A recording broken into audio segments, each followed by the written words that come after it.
평소엔 참 좋은 사람이라고 생각했던 지인이 누군가에게 함부로 대하는 모습을 보고 깜짝 놀란 경험 여러분도 있으십니까?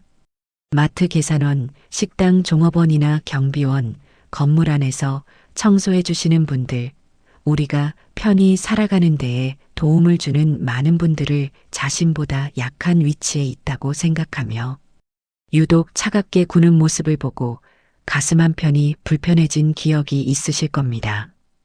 우리는 살면서 참 많은 사람을 만나고 또 어떤 이들은 오래 알고 지내게 됩니다.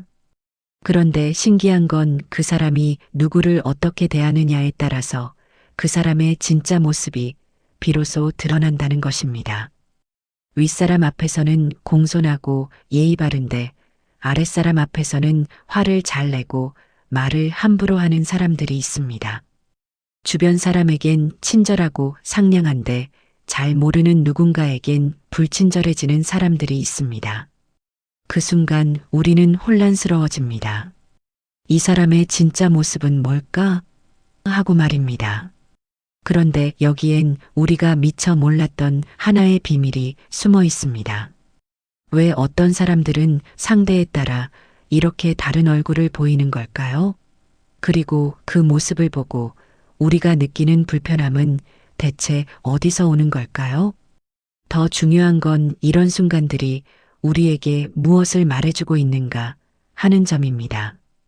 혹시 내가 지금껏 만나온 사람들을 제대로 본 게 맞는지, 혹시 나 자신도 모르는 사이에 누군가에게 그런 모습을 보인 건 아닌지 마음 한편이 복잡해집니다.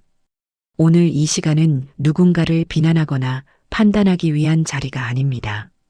오히려 우리가 지금껏 느껴온 불편한 감정들, 그 감정이 왜 생겼는지를 이해하고 우리 자신의 마음을 보호하는 방법을 찾아가는 시간이 될 것입니다. 마음 불편했던 상대와 관계가 나아지는 계기가 될 수도 있을 것입니다. 오늘 이 영상이 여러분의 마음과 주변 사람들과의 관계에 작은 도움이 될 수 있기를 바랍니다. 오늘도 와주셔서 감사합니다.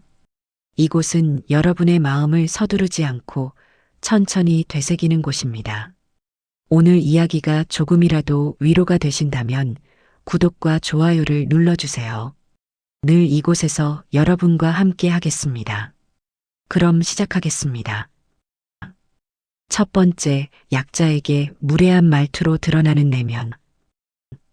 72세 이순자님은 평소 알고 지내던 한 지인을 집으로 초대하게 되었습니다. 그분은 항상 밝고 친절한 분이라 이순자님도 그분과 있으면 늘 기분이 좋고 즐거워서 더 친해지고 싶었던 거였죠. 그런데 차를 마시던 중 그분에게 카드사 고객센터에서 전화가 왔습니다. 카드 이용 문의를 해둔 게 있다며 양해를 구하고 전화를 받으셨는데 처음에는 조용히 통화를 하시더니 점점 목소리가 높아졌습니다. 아니, 그것도 제대로 모르고 상담을 해요? 당신이랑 얘기해봤자 시간만 낭비네요. 책임자 바꿔줘요. 이순자님은 그 순간 깜짝 놀랐습니다. 평소 자기에게는 그렇게 부드러웠던 분이 전화 넘어 보이지 않는 상대에게는 전혀 다른 태도를 보였기 때문입니다. 통화를 끝낸 후에도 그분은 태연하게 웃으며 다시 차를 마셨지만 이순자님의 마음은 편치 않았습니다. 미국 스탠퍼드대 심리학 연구팀이 수행한 연구에 따르면 사람들은 자신이 통제할 수 있다고 느끼는 상대에게 더 공격적인 언어를 사용하는 경향이 있습니다. 이것은 의식적인 선택이 아니라 무의식적으로 작동하는 심리 구조입니다. 즉, 상대방이 반발하지 못할 것이라고 판단되는 순간 내면의 억압된 감정들이 언어를 통해 분출되는 것입니다. 이런 태도가 나오는 이유는 무엇일까요?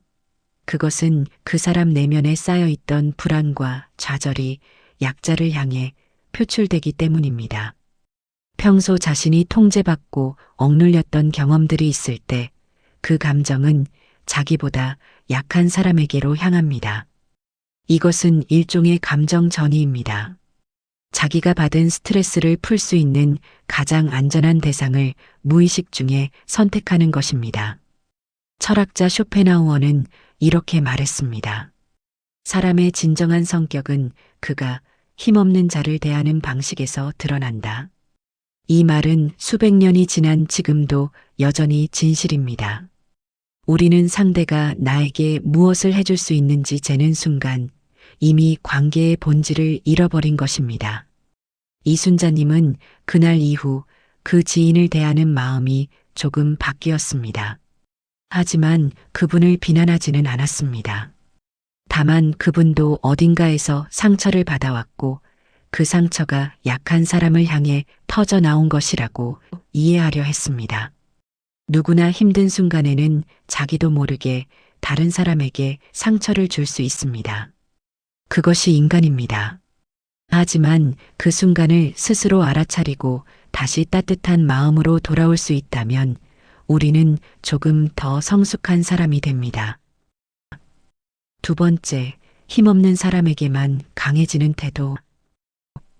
67세 박철수님은 며칠 전 주민센터에서 있었던 일이 자꾸만 떠올랐습니다. 그날은 복지 혜택 신청을 하러 가는 날이었는데 평일 오전이라서 센터에 사람이 많았습니다. 번호표를 뽑고 기다리던 중에 앞에서 갑자기 큰 소리가 났습니다. 한 분이 창구 직원에게 큰 소리를 치며 따지는 것이었습니다. 아니, 무슨 서류 하나 처리하는데 이렇게 오래 걸려? 일 제대로 알고 하는 거 맞아? 그런데 그 모습을 보던 박철수님은 깜짝 놀랐습니다. 반말로 화를 내는 사람이 알고 지내던 지인이었기 때문입니다. 그보다 더 놀란 것은 그분은 평소에 자기보다 나이 많거나 지위가 높은 사람 앞에서 굉장히 조심스럽게 행동하는 분이었던 것입니다. 영국 캠브리지대 사회심리학 연구에 따르면 사람들은 자신이 우위에 있다고 느낄 때 공격성이 증가하는 경향이 있습니다. 이것은 단순히 성격의 문제가 아니라 권력 상하 관계 속에서 작동하는 심리적 방어 기제입니다. 즉, 자신이 약자라고 느낄 때는 움츠러들지만 자신이 강자라고 느낄 때는 그 힘을 과시하려는 욕구가 생기는 것입니다. 이런 태도의 밑바탕에는 깊은 열등감이 자리하고 있습니다. 평소 자신이 누군가에게 무시당하고 있다고 느끼는 사람일수록 자기보다 약한 사람 앞에서는 더 강한 모습을 드러냅니다. 이것은 일종의 보상 심리입니다. 자기가 받지 못한 존중을 다른 방식으로 채우려는 무의식적인 화풀이입니다. 하지만 이 방법은 결코 진짜 존중을 채워주지 못합니다. 오히려 주변 사람들이 그 태도를 보며 불편함을 느끼고 점점 그 사람을 멀리하게 될 뿐입니다. 작가 빅토르 위고는 이렇게 말했습니다. 강한 사람은 약한 자에게 부드럽고 약한 사람은 더 약한 자에게 가혹하다. 진정으로 강한 사람은 자신의 힘을 과시할 필요가 없습니다. 오히려 그 힘을 약한 사람을 보호하는 데 사용합니다. 반면 내면이 약한 사람일수록 겉으로 강해 보이려고 애씁니다. 그리고 그 강함을 증명하기 위해 약자를 공격합니다.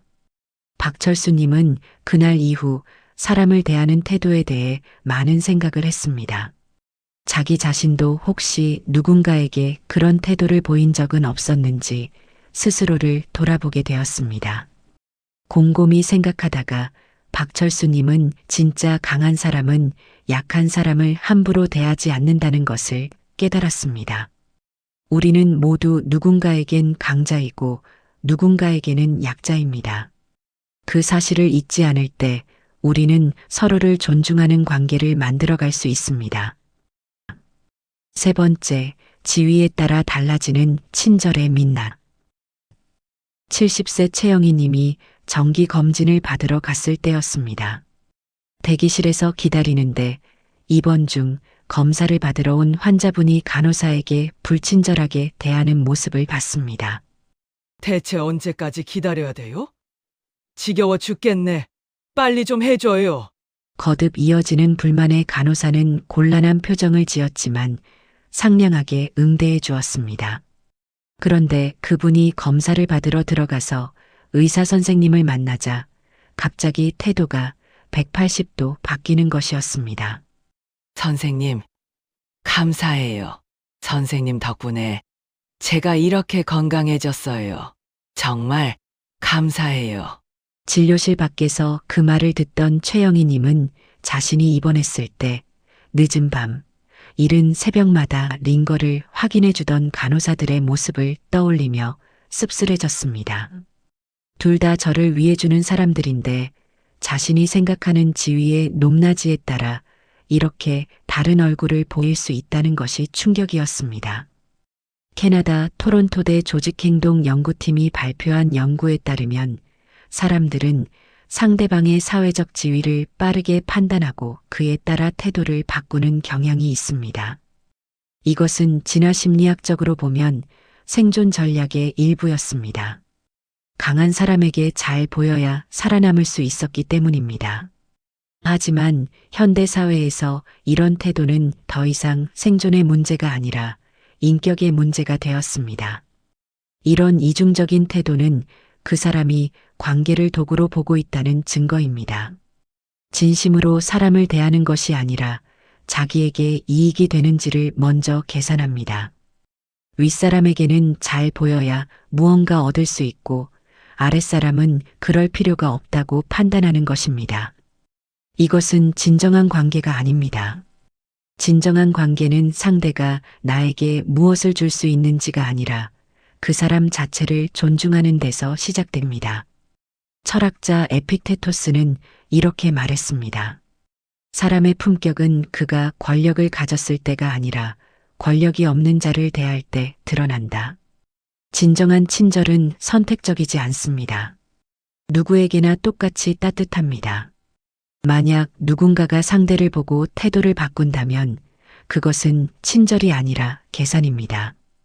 최영희님은 그날 이후 사람을 대할 때 더욱 조심하게 되었습니다. 자기 자신도 혹시 누군가에게 이중적인 태도를 보이지는 않았는지 스스로를 돌아보았습니다. 그리고 결심했습니다. 앞으로는 상대가 누구든 같은 마음으로 대하겠다고. 그것이 진정으로 성숙한 어른의 모습이라고 믿었기 때문입니다. 우리는 모두 실수를 합니다.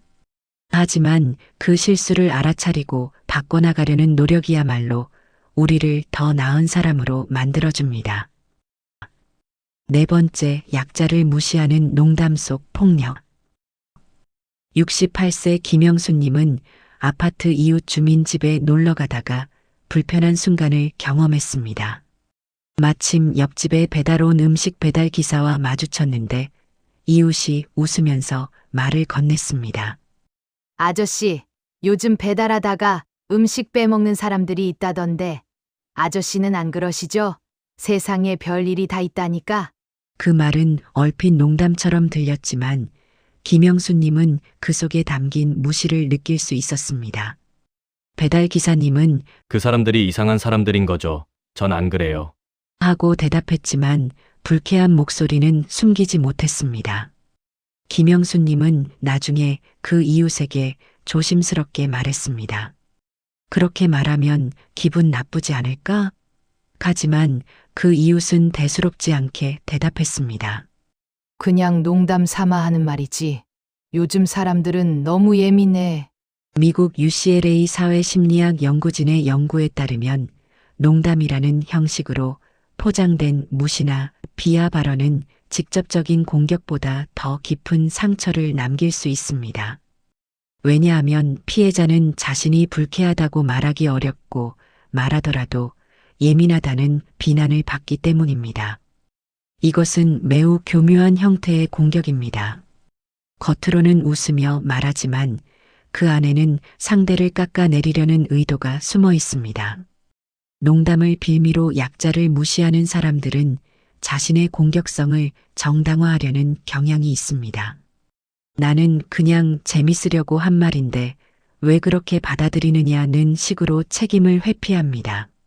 하지만 진짜 농담은 듣는 사람도 즐거워야 합니다. 한쪽만 웃고 다른 한쪽은 상처받는다면 그것은 농담이 아니라 폭력입니다. 특히 약자를 향한 농담은 더욱 조심해야 합니다. 그들은 반발할 수 없는 위치에 있기 때문입니다. 작가 조지 엘리엇은 이렇게 말했습니다. 진정한 유머는 다른 사람을 깎아내리지 않고도 웃음을 만들어낸다. 좋은 농담은 모두를 웃게 합니다. 하지만 나쁜 농담은 한 사람을 희생시켜서 다른 사람을 웃깁니다. 우리는 어떤 농담을 하고 있습니까? 우리의 웃음이 누군가의 상처 위에 서 있지는 않습니까? 김영수님은 그날 이후 자기 자신의 말을 더 돌아보게 되었습니다. 혹시 자기도 모르게 누군가에게 상처 주는 농담을 한 적은 없었을까 생각해 보았습니다. 그리고 진짜 따뜻한 관계는 서로를 존중하는 말에서 시작한다는 것을 깨달았습니다. 우리는 모두 완벽하지 않습니다. 실수할 수 있습니다. 하지만 그 실수를 인정하고 더 나은 사람이 되려고 노력하는 것, 그것이야말로 우리가 할 수 있는 가장 아름다운 일입니다. 5번째, 약자를 대할 때 드러나는 통제 성향. 63세 정수만님은 아파트 현관을 지나다가 불편한 장면을 목격했습니다. 한 입주민이 경비실 앞에서 경비원에게 큰 소리를 치고 있었습니다. 아니, 택배가 왔으면 바로바로 연락을 해줘야지 내가 몇 번을 말했어요. 그리고 저기 화단에 쓰레기 있는 거 못 봤어요. 그것도 치우고, 그리고 방문자 주차도 말이에요. 경비원 할아버지는 허리를 굽혀 고개를 숙이며 죄송합니다. 바로 처리하겠습니다. 하고 대답했지만 얼굴에는 깊은 피로가 느껴졌습니다. 정수만님은 그 모습을 보며 가슴이 답답해졌습니다. 그 입주민은 단순히 요청을 하는 것을 넘어서 경비원을 마치 자기 마음대로 부릴 수 있는 사람처럼 대하고 있었기 때문입니다. 네덜란드 암스테르담대 심리학 연구팀의 연구에 따르면 사람들은 자신이 통제력을 잃었다고 느낄 때 자기보다 약한 사람을 통제하려는 욕구가 강해집니다. 이것은 일종의 보상 구조입니다. 자기 인생에서 통제할 수 없는 일들이 많을수록 통제할 수 있는 대상을 찾아 그 욕구를 해소하려 합니다. 그리고 가장 쉬운 대상이 바로 자기보다 약한 위치에 있는 사람들입니다. 통제 욕구가 강한 사람들은 상대방의 자율성을 인정하지 못합니다. 모든 것을 자기 방식대로 해야 직성이 풀립니다. 하지만 이런 태도는 결국 관계를 파괴합니다. 누구도 통제받기를 원하지 않기 때문입니다. 특히 약자를 향한 통제 욕구는 더욱 위험합니다. 그들은 거부할 수 없는 위치에 있고 그 결과 더 깊은 상처를 받게 됩니다. 통제는 관계가 아니라 권력입니다. 진정한 관계는 서로의 자율성을 존중할 때 시작됩니다. 철학자 노자는 이렇게 말했습니다. 강물은 낮은 곳으로 흐르지만 그래서 모든 것을 품을 수 있다. 진정으로 강한 사람은 다른 사람을 통제하지 않습니다. 오히려 상대의 자율성을 인정하고 그들이 스스로 선택할 수 있도록 존중합니다. 통제는 힘이 아니라 두려움의 표현입니다. 자기가 통제하지 않으면 무언가 잘못될 것이라는 불안, 그것이 통제 욕구의 본질입니다. 정수만님은 그날 이후 자기 자신도 돌아보게 되었습니다. 혹시 자기도 누군가에게 지나치게 간섭하거나 통제하려 한 적은 없었는지 생각해 보았습니다. 그리고 진짜 좋은 관계는 서로에게 자유를 주는 관계라는 것을 깨달았습니다. 우리는 모두 불완전합니다. 때로는 상대방을 내 방식대로 바꾸고 싶은 욕구가 생깁니다. 하지만 그 욕구를 알아차리고 한 발 물러서는 지혜야말로 성숙한 어른이 가진 가장 큰 미덕입니다. 여기까지 우리는 약자를 대하는 태도에서 드러나는 여러 모습들을 살펴보았습니다. 혹시 마음이 무겁지는 않으셨나요? 괜찮습니다. 이런 모습들을 알아차리는 것만으로도 우리는 이미 한 걸음 나아가고 있는 것입니다. 그리고 이제부터는 조금 다른 이야기를 나눠보려 합니다. 세상에는 분명 상처를 주는 사람들도 있지만 동시에 따뜻함으로 세상을 조금씩 바꿔가는 사람들도 있습니다. 그분들의 이야기 속에서 우리도 다시 희망을 찾을 수 있을 것입니다. 지금부터는 그런 따뜻한 모습들을 함께 들여다보겠습니다. 첫 번째, 약자를 존중하는 사람의 말에서 배우는 것. 69세 한미숙님은 동네 빵집에서 감동적인 장면을 목격했습니다. 한 중년 남성이 빵을 사러 왔는데 계산을 하던 중 점원이 실수로 거스름돈을 잘못 준 것이었습니다. 그런데 그 남성은 화를 내지 않고 오히려 부드럽게 말했습니다. 괜찮아요. 제가 확인을 안 한 것도 있어요. 다들 바쁜데 실수할 수 있죠. 천천히 다시 계산하시면 돼요. 점원은 미안해하며 다시 계산했고 그 남성은 따뜻하게 웃으며 빵을 받아 나갔습니다. 한미숙님은 그 모습을 보며 마음이 따뜻해졌습니다. 스웨덴 스톡홀름대 긍정심리학 연구소의 연구에 따르면 약자에게 존중하는 태도를 보이는 사람들은 자존감이 높고 내면이 안정되어 있는 경우가 많습니다. 이들은 다른 사람을 통해 자신의 가치를 증명할 필요가 없기 때문에 누구에게나 동등하게 따뜻하게 대합니다. 이것은 단순한 친절을 넘어서 인간에 대한 깊은 존중에서 나오는 태도입니다. 약자를 존중하는 사람들의 말에는 공통점이 있습니다. 그들은 상대방의 실수를 탓하지 않습니다. 대신 이해하려 합니다. 바쁘시죠? 힘드시죠? 괜찮아요. 이런 짧은 말들이 상대방의 마음을 얼마나 편안하게 만드는지 우리는 종종 잊고 삽니다. 존중하는 말은 거창하지 않습니다. 오히려 아주 작고 평범한 말들 속에서 빛납니다. 그 말들은 상대방에게 이렇게 말합니다. 당신도 소중한 사람입니다. 당신의 수고를 알고 있습니다. 인도의 성자 간디는 이렇게 말했습니다. 한 나라의 위대함은 그 나라가 가장 약한 구성원을 어떻게 대하는지로 판단할 수 있다. 이것은 나라뿐 아니라 개인에게도 적용됩니다. 한 사람의 진정한 품격은 그 사람이 약자를 어떻게 대하는지에서 드러납니다. 존중하는 말은 상대방만 행복하게 하는 것이 아니라 나 자신도 더 품이 있는 사람으로 만들어줍니다. 한미숙님은 그날 이후 자기 자신의 말을 더 신경 쓰게 되었습니다. 식당에서, 마트에서, 병원에서 만나는 분들에게 더 따뜻한 말을 건네려고 노력했습니다. 그리고 신기한 일이 생겼습니다. 자신이 먼저 따뜻하게 대하니 돌아오는 말도 더 따뜻해졌습니다. 존중은 전해집니다. 내가 먼저 시작하면 세상은 조금씩 더 따뜻한 곳이 됩니다. 두 번째, 마음을 지키는 태도의 힘. 71세 윤기철님은 산책로에서 만난 한 청소 미화원분과의 대화를 잊을 수 없습니다.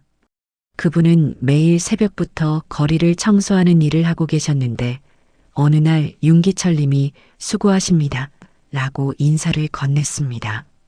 그러자 그분이 환하게 웃으며 대답했습니다. 괜찮습니다. 제가 이렇게 일하니까 동네 거리가 깨끗하잖아요. 그것만으로도 보람 있어요. 그 말을 듣고 윤기철님은 깊은 감동을 받았습니다. 사회적으로 낮은 위치에 있다고 여겨지는 일을 하면서도 그분은 자신의 일에 자부심을 가지고 계셨습니다. 일본 교토대 사회학 연구팀의 연구에 따르면 외부의 평가와 관계없이 스스로 자신의 가치를 인정하는 사람들은 심리적으로 훨씬 건강하고 행복합니다. 이들은 다른 사람의 인정에 기대지 않기 때문에 어떤 상황에서도 내면의 평화를 유지할 수 있습니다. 이것은 매우 중요한 삶의 태도입니다. 세상은 우리를 끊임없이 평가하지만 우리의 가치는 그 평가에 달려있지 않습니다. 힘이 없어도 마음을 지킬 수 있는 사람들은 내면에 단단한 중심을 가지고 있습니다. 다른 사람이 자기를 무시한다고 해서 자기 자신까지 자신을 무시하지 않습니다. 오히려 더욱 당당합니다. 이것은 외부의 힘이 아니라 내면의 힘에서 나옵니다. 누군가 나를 함부로 대한다고 해서 내가 가치 없는 사람이 되는 것은 아닙니다. 오히려 그 사람이 나를 제대로 보지 못하는 것일 뿐입니다. 철학자 장폴 사르트르는 이렇게 말했습니다. 중요한 것은 우리에게 일어난 일이 아니라 그 일을 우리가 어떻게 받아들이는가이다. 아무리 약한 위치에 있어도 우리는 우리 마음만큼은 지킬 수 있습니다. 누군가 나를 무시한다고 해서 내가 나를 무시할 필요는 없습니다. 누군가 나를 함부로 대한다고 해서 내가 나를 함부로 대할 필요는 없습니다. 윤기철님은 그날 이후 삶을 대하는 태도가 바뀌었습니다. 이전에는 다른 사람의 평가가 많이 신경 쓰였는데 이제는 자기 자신을 먼저 존중하게 되었습니다. 세상이 나를 어떻게 보든 나는 나를 소중히 여기기로 결심했습니다. 그리고 그 결심이 그의 삶을 훨씬 평화롭게 만들어 주었습니다. 우리는 모두 가치 있는 사람입니다. 그것을 가장 먼저 믿어줘야 할 사람은 바로 우리 자신입니다. 세 번째, 태도가 관계를 살리는 이유. 66세 서명자님은 손주를 어린이집에 데려다 주러 갔다가 감동적인 장면을 봤습니다. 어린이집 원장 선생님이 새로운 보조 선생님에게 일을 가르쳐 주고 있었는데 그 태도가 너무나 따뜻했습니다. 천천히 하셔도 돼요. 처음이니까 서툰 건 당연한 거예요. 실수해도 괜찮아요. 우리도 다 그렇게 배웠어요. 보조 선생님은 긴장했던 얼굴이 편안해지며 열심히 일을 배웠습니다. 서명자님은 그 모습을 보며 생각했습니다. 저런 분 밑에서 일하면 얼마나 행복할까. 호주 멜버른대 조직심리학 연구진의 연구에 따르면 리더가 약한 위치에 있는 구성원을 어떻게 대하느냐에 따라 전체 조직의 분위기가 결정됩니다. 존중하는 문화는 위에서부터 시작됩니다. 리더가 약자를 존중하면 그 조직의 모든 사람들이 서로를 존중하게 됩니다. 반대로 리더가 약자를 함부로 대하면 그 조직은 서로를 공격하고 비난하는 문화가 됩니다. 약자를 대하는 태도는 단순히 그 사람과의 관계만 영향을 주는 것이 아닙니다. 주변의 모든 사람들이 그 태도를 보고 있습니다. 누군가 약자를 존중하는 모습을 보면 사람들은 그 사람을 신뢰하게 됩니다. 저 사람은 진심으로 사람을 대하는구나. 나도 저렇게 해야지. 하지만 약자를 함부로 대하는 모습을 보면 사람들은 경계하게 됩니다. 저 사람은 나한테도 언젠가 저렇게 대하겠구나. 우리의 태도는 우리가 생각하는 것보다 훨씬 많은 것을 드러냅니다.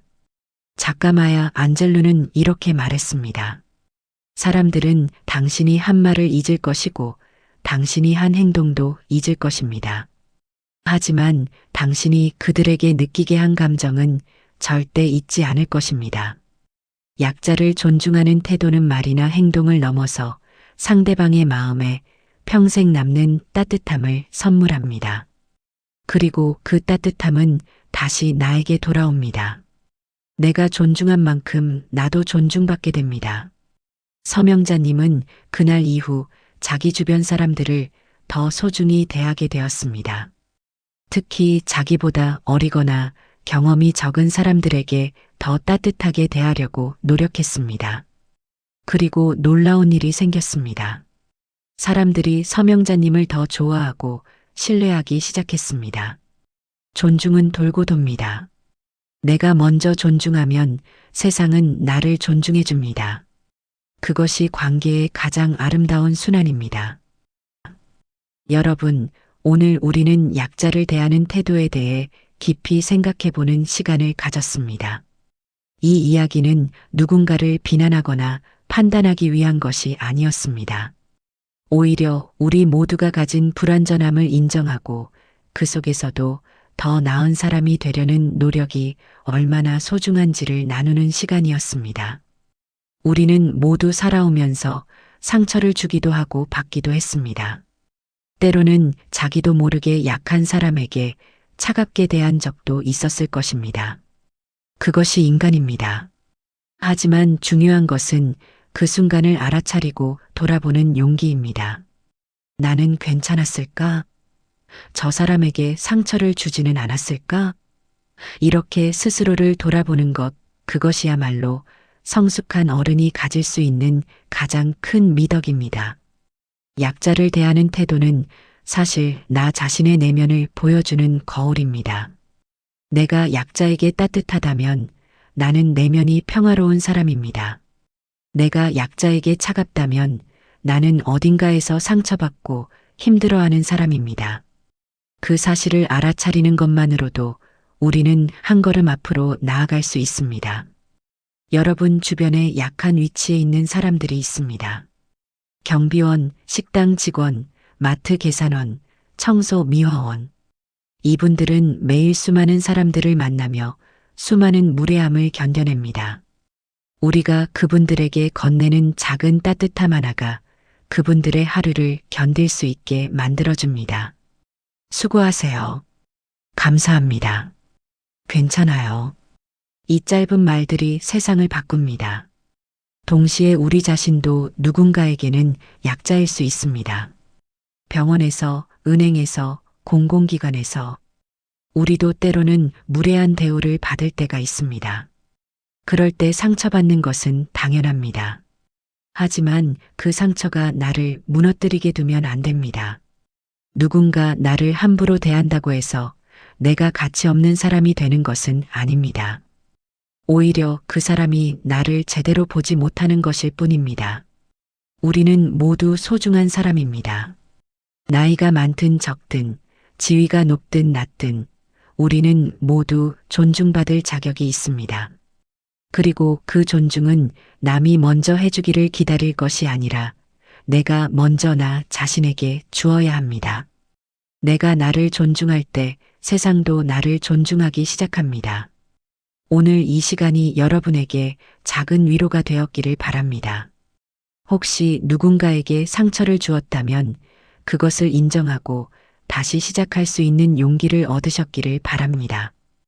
혹시 누군가에게 상처를 받았다면 그 상처를 치유하고 다시 일어설 수 있는 힘을 얻으셨기를 바랍니다. 우리는 모두 불완전합니다. 하지만 그 불완전함 속에서도 서로를 존중하고 사랑하려는 노력, 그것이야말로 우리를 가장 아름다운 존재로 만들어줍니다. 오늘 하루 만나는 모든 사람에게 조금 더 따뜻하게 대해 보십시오. 특히 약한 위치에 있는 사람들에게 더 따뜻하게 대해 보십시오. 그 따뜻함이 세상을 조금씩 바꾸어 갈 것입니다. 오늘도 긴 시간 함께 해주셔서 감사합니다. 오늘 이 영상을 듣고 떠오르는 일이 있으셨나요? 생각나는 사람이 있으셨을까요? 있으셨다면 댓글로 여러분의 사연을 적어주세요. 우리는 다 같은 길을 지나왔으니 다른 분들께 공감과 위로가 될 것입니다. 오늘도 고생 많으셨습니다. 좋은 하루, 좋은 밤 되세요. 감사합니다.